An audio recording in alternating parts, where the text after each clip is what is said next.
Hey, DCC, it's Monday morning of Holy Week, and I'm sitting here in my office. This is right after I finished preaching my Palm Sunday sermon, and got me to thinking a little bit about some of the events of Holy Week.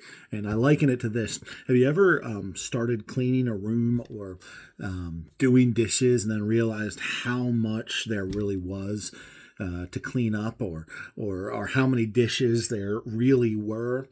Well, on Palm Sunday, we remember Jesus riding into Jerusalem on a donkey, but there's another question to ask, what happens when the king actually steps inside? Well, there's a lot to clean up. This is from Matthew chapter 21, starting in verse 12, right after our text from yesterday, and it says this: "And Jesus entered the temple." So he comes into the city, to the cheers, the hosannas, the praise, and he goes right to the temple.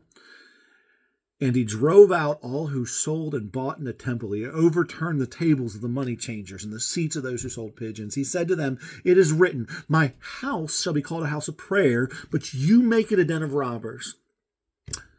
So Jesus comes in and he starts flipping tables. He starts driving them out. They've turned what was supposed to be the worship of God into a scheme for making money. And he calls them out on it. But listen to what happens next. "And the blind and the lame came to him in the temple, and he healed them." Oh, it's beautiful.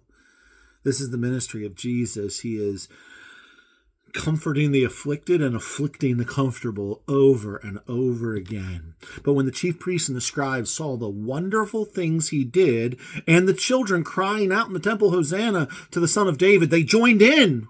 No, it actually says in verse 15 of Matthew 21, they were indignant and said to him, "Do you hear what they are saying?" And Jesus said to them, "Yes, have you never read, out of the mouth of infants and nursing babies you have prepared praise?" And leaving them, he went out to the city of Bethany and lodged there. Jesus doesn't just come into the city and doesn't just come into this Holy Week to be welcomed. He's coming to restore what is broken.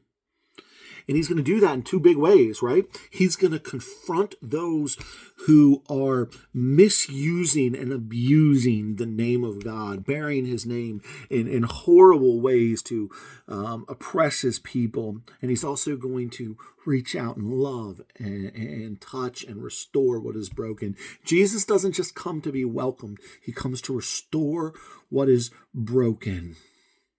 And that's the thought for us today, right? We love the idea of welcoming Jesus in, right? Just like they welcomed him in on Palm Sunday. But here's the real question.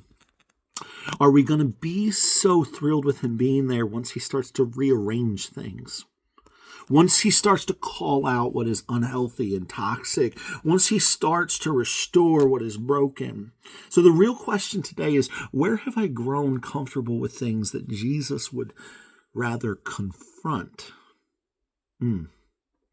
Remember, this Holy Week, we're walking with Jesus. Keep walking with him.